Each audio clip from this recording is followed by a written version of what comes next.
Hello everyone, I hope you are well guys. So today topic is EOQ, that means Economic Order Quantity. ये basically होता क्या है हम ये जानेंगे, ठीक है। इकोनॉमिक ऑर्डर क्वांटिटी ये भी एक ऑपरेशन सप्लाई चेन मैनेजमेंट का पार्ट है, ठीक है।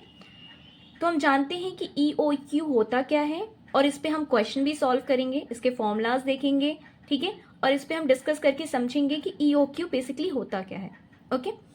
सो बेसिकली EOQ जो होता है उसे हम इकोनॉमिक ऑर्डर क्वांटिटी कहते हैं। इकोनॉमिक ऑर्डर क्वांटिटी जो होता है वो एक इन्वेंट्री मैनेजमेंट टेक्निक है। Inventory management technique that means जब हम स्टॉक्स को मैनेज करते हैं तो हम कैसे मैनेज करें, क्या ऑर्डर करें, क्या ऑर्डर नहीं करें, कितनी अमाउंट ऑफ क्वांटिटी हमें ऑर्डर करनी चाहिए, कितनी नहीं करनी चाहिए, ये इस तरीके के डिसीजन हम इस टेक्निक के थ्रू लेते हैं, ओके। सो EOQ होता है कि हम देखते हैं EOQ is a company's optimal order quantity that meets demand while minimising its total cost related to ordering, receiving and holding inventory, okay. That means EOQ जो है वो एक कंपनीज ऑप्टिमल ऑर्डर क्वांटिटी है जो हमारी डिमांड्स को meet करती है। इसका मतलब ये है कि जो अगर लाइक आप कोई चीज़ डिमांड कर रहे हो, कोई चीज़ ऑर्डर कर रहे हो, ठीक है, और अगर आप ऑर्डर करके कुछ मंगवा रहे हो तो अगर आप ज़्यादा ऑर्डर कर लोगे तो ज़्यादा ऑर्डर करके जब आप कोई भी चीज़ मंगवाओगे तो आपको उसकी ऑर्डरिंग कॉस्ट देनी पड़ेगी, ठीक है, फिर उसको लाने का कॉस्ट देना पड़ेगा, शिपिंग कॉस्ट देना पड़ेगा। फिर अगर आप ज़्यादा क्वांटिटी हो चुका है तो आपको उसको स्टोर करके भी रखना है तो आपको स्टोरेज कॉस्ट भी उससे देना पड़ेगा। तो इतनी सारी चीज़ें आप खर्च करोगे, स्टोरेज कॉस्ट खर्च करोगे, शिपिंग कॉस्ट खर्च करोगे, ऑर्डरिंग कॉस्ट खर्च करोगे, और इवन अगर वो क्वांटिटी या वो प्रोडक्ट आपका ख़राब हो जाता है तो वो सारा आपका जो खर्च है, जो आपका जो इन्वेस्टमेंट है, सब बेकार हो जाएगा। तो इस तरीके के डिसीजन के लिए हमें EOQ हेल्प करता है। EOQ करता क्या है?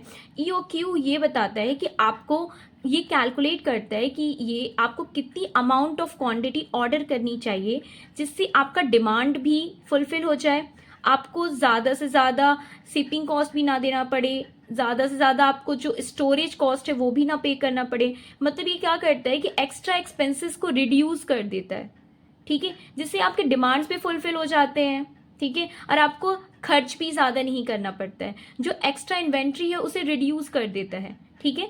आपको उतना ही आइडल क्वांटिटी ही आपको ऑर्डर करने का आपको एक तरीका बताते हैं, एक वैल्यू बता देता है कि हाँ इतने अमाउंट ऑफ क्वांटिटी को आप ऑर्डर करो जिससे आपके डिमांड्स भी फुलफिल हो जाएंगे और आपको ज़्यादा से ज़्यादा स्टोरेज के लिए जो आपको एक्स्ट्रा एक्सपेंसेस हो रहे हैं वो खर्च नहीं करना पड़ेगा। तो यहाँ पे लिखा है ना, minimising the total cost related to the ordering, receiving and holding inventory. ये मिनिमाइज कर देता है, रिड्यूस कर देता है टोटल एक्सपेंसेस को, क्योंकि ये एक्स्ट्रा इन्वेंट्री को रिड्यूस कर देता है और उतना ही आपको अमाउंट ऑफ क्वांटिटी प्रेफर करता है जिससे आपके डिमांड्स फुलफिल हो जाए, ठीक है। तो EOQ एक्चुअली ये ऑप्टिमल ऑर्डर क्वांटिटी बताता है, ओके। सो इसके कैलकुलेट करने का इसका फॉर्मूला क्या है? EOQ is equal to √2 into AO upon C। A क्या है? ए आपका एनुअल डिमांड है कि आपको एनुअली कितना डिमांड करनी है, वो क्वांटिटी ए बताता है। O is a ordering cost कि कितना, मतलब हर एक प्रोडक्ट पे, हर एक रॉ मटेरियल पे जो भी आप मंगवा रहे हो उसका ऑर्डरिंग कॉस्ट कितना है। सी जो है होल्डिंग कॉस्ट कि अगर वो आपको होल्ड करके रखना है, स्टोर करके रखना है तो उसका उस प्रोडक्ट की होल्डिंग कॉस्ट क्या है वो सी बताता है, ओके। तो आपको ये फॉर्मूला क्लियर हो गया होगा। फॉर्मूला बहुत ही छोटा सा है, बहुत ही सिंपल सा है। ये रूट है, अब इसके अंदर 2 into AO upon C, okay. बहुत ही सिंपल सा कैलकुलेट कर लोगे, ओके। तो चलिए हम इस पर क्वेश्चन देखते हैं और क्वेश्चन के थ्रू समझेंगे कि हम EOQ को कैसे कैलकुलेट करते हैं, ओके।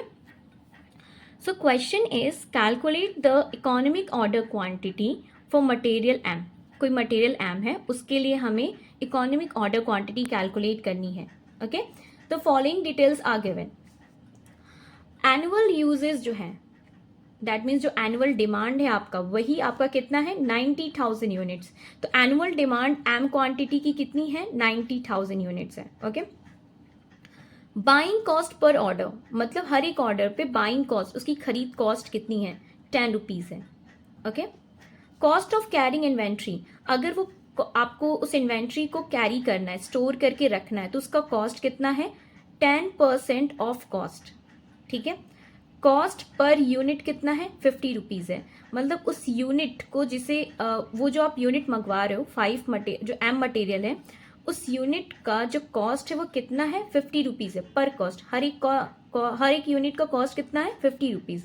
ठीक है, और उसे अगर आपको कैरी करके रखना है, ठीक है, तो कैरिंग जो इन्वेंट्री कॉस्ट है वो इसी कॉस्ट पे 10% का है। ठीक है, ये क्लियर समझ में आ गया होगा, ये क्लियर करना।